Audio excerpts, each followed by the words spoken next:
Question number 2 second part. आपके पास question है f x is equals to √9 minus x square. आपको इसका डोमेन निकालना है और रेंज निकालना है। गिवन फंक्शन का डोमेन भी निकालना है और रेंज भी निकालना है। तो सबसे पहले हम डोमेन की बात करते हैं। ये जो आपको फंक्शन है, ये कैसा फंक्शन है? रियल फंक्शन है। रियल फंक्शन का मतलब है कि आपकी जो अंडर रूट है, जो अंडर रूट गिवन है, इसमें जो वैल्यू है वो नेगेटिव नहीं होनी चाहिए। मतलब अंडर रूट के अंदर सारी वैल्यूज कैसी होनी चाहिए? पॉजिटिव। और बच्चों पॉजिटिव वैल्यूज कैसी होती हैं? पॉजिटिव वैल्यूज ग्रेटर होती हैं 0 से। अंडर रूट के अंदर कैसी वैल्यूज होनी चाहिए? पॉजिटिव। अगर अंडर रूट के अंदर नेगेटिव वैल्यूज आ जाती हैं तो ये आपके अभी आपको नहीं पता कि जब अंडर रूट के अंदर नेगेटिव वैल्यूज आती है तो उन्हें क्या कहते हैं, कैसे उन्हें सिंप्लीफाई करते हैं। ये कॉम्प्लेक्स नंबर्स होते हैं, लेकिन अभी हम ये चैप्टर 5 में सीखेंगे। तो अभी आपके पास ये रियल फंक्शन है।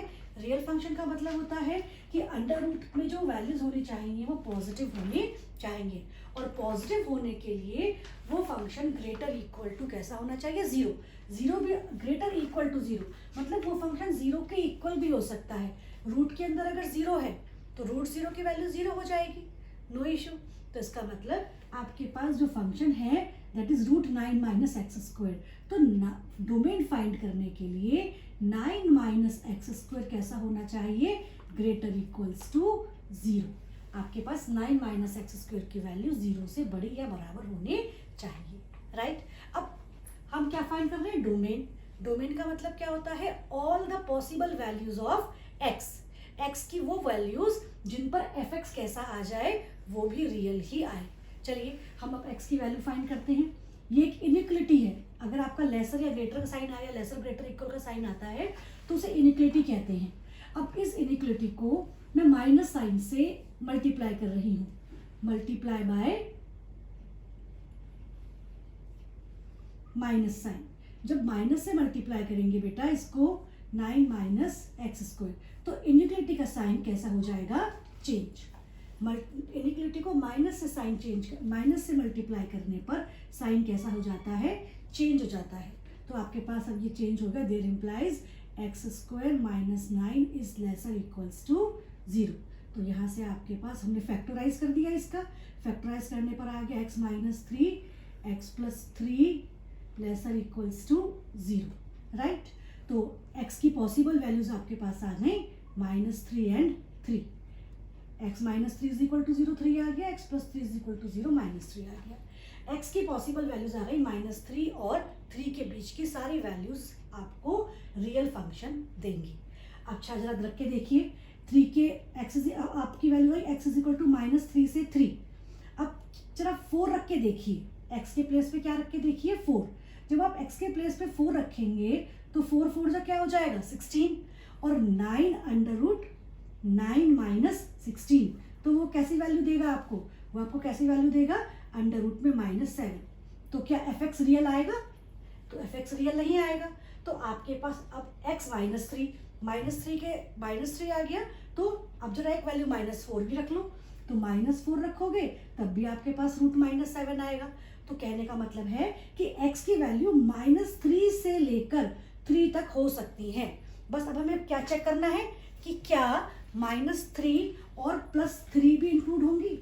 आपको ये बात तो समझ में आ गई होगी कि x की वैल्यू आपको -3 से लेकर 3 के बीच की सारी वैल्यूज, अगर मैं नंबर लाइन बनाऊं यहाँ पे -∞ से +∞, तो -3 से लेके +3 के बीच की सारी वैल्यूज पे आपके एफ एक्स की वैल्यू कैसी होगी? रियल होगी, -3 से लेके 3 तक।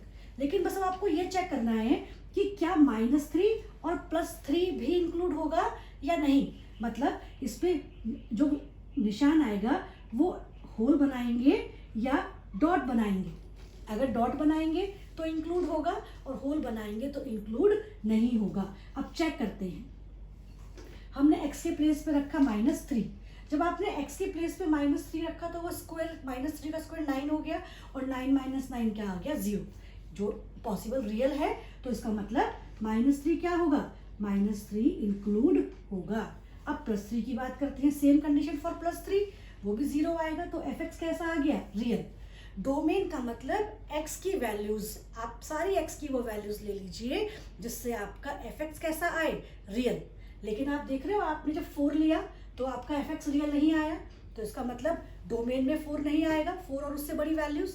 और अगर आप -3 की बात करें तो -4 से आपकी फिर वैल्यू रियल नहीं आ रही है, तो इसका मतलब डोमेन में -3 से 3 तक तो आएगा ही आएगा।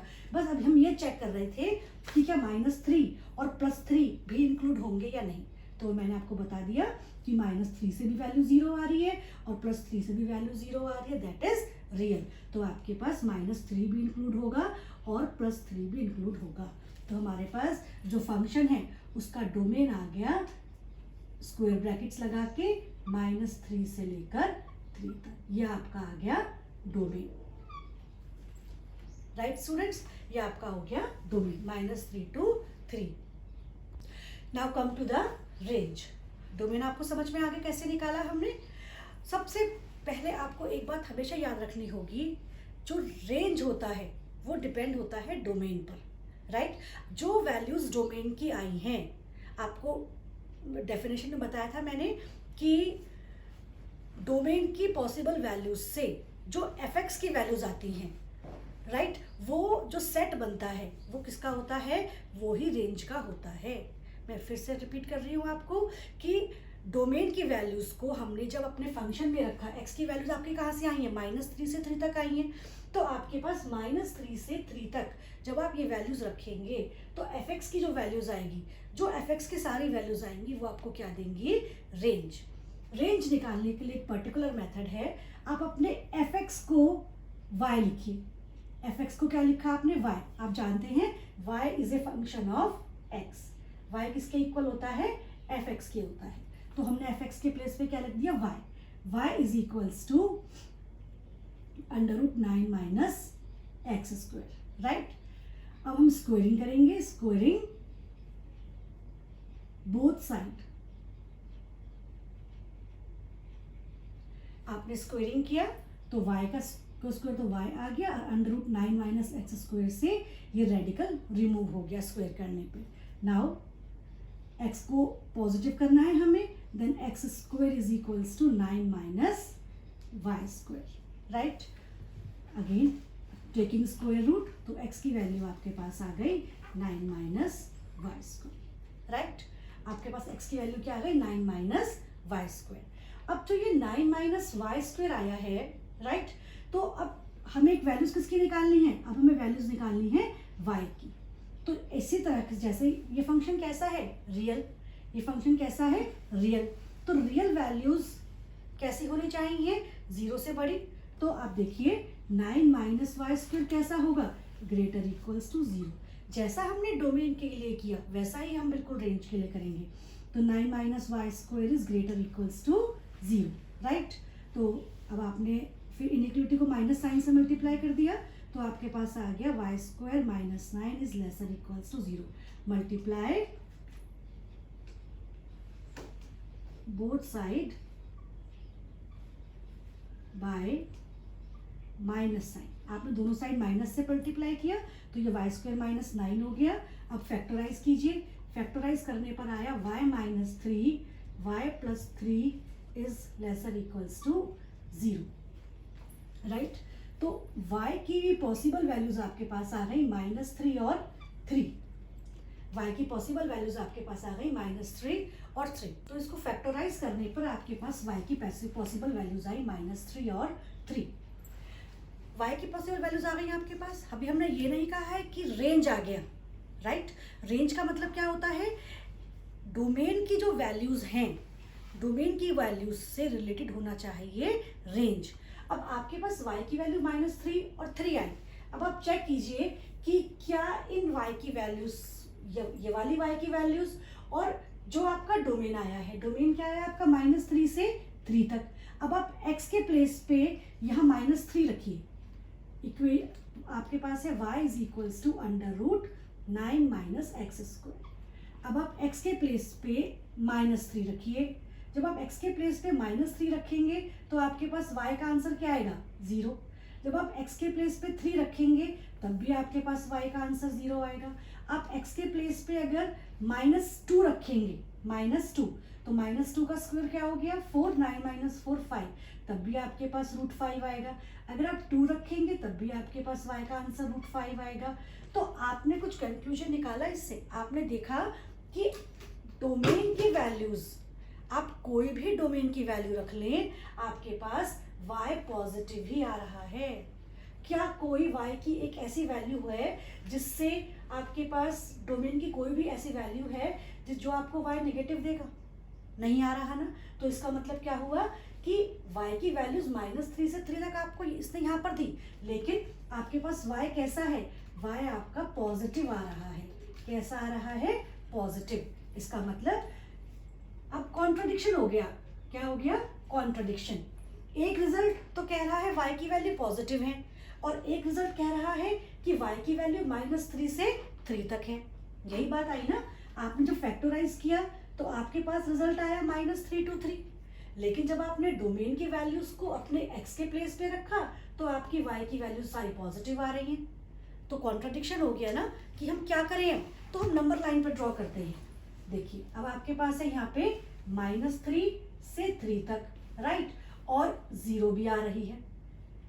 अब आपके पास वैल्यूज कैसी आ रही है? पॉजिटिव। आपके पास वैल्यूज कैसी आ रही है? पॉजिटिव। और एक आपके पास क्या आ रहा है? -3 से 3 तक। तो बेटा इस कंडीशन में हम वो वाली वैल्यूज लेते हैं जो कॉमन होती हैं। कौन सी वैल्यूज लेते हैं? कॉमन होती हैं। तो आप देखिए 0 से लेकर 3 तक आपके पास कैसी वैल्यूज आ रही हैं? Common values. 0 से लेकर 3, 0 से 3 लेके 3 तक का जो पोर्शन है वो कैसा है? कॉमन। तो इसका मतलब आपके पास जो रेंज हो गया फंक्शन का, वो फंक्शन का रेंज हो गया 0 से लेकर 3 तक, जिसमें कि आप देखिए 0 भी इंक्लूड होगा और 3 भी इंक्लूड होगा। ब्रैकेट्स कैसे लगेंगे? स्क्वायर ब्रैकेट्स लगेंगे। आपको क्लियर हो गई होगी बात। हमने रेंज कैसे फाइंड किया? बेटा रेंज जो होता है वो डोमेन पर डिपेंड होता है।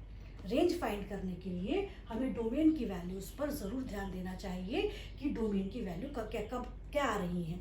कभी कभी 2 आंसर आ जाते हैं तो उन दोनों आंसर्स में से आप कॉमन पोर्शन फाइंड कर लीजिए, तो आप इजीली अपने रेंज की वैल्यू फाइंड कर सकते हैं।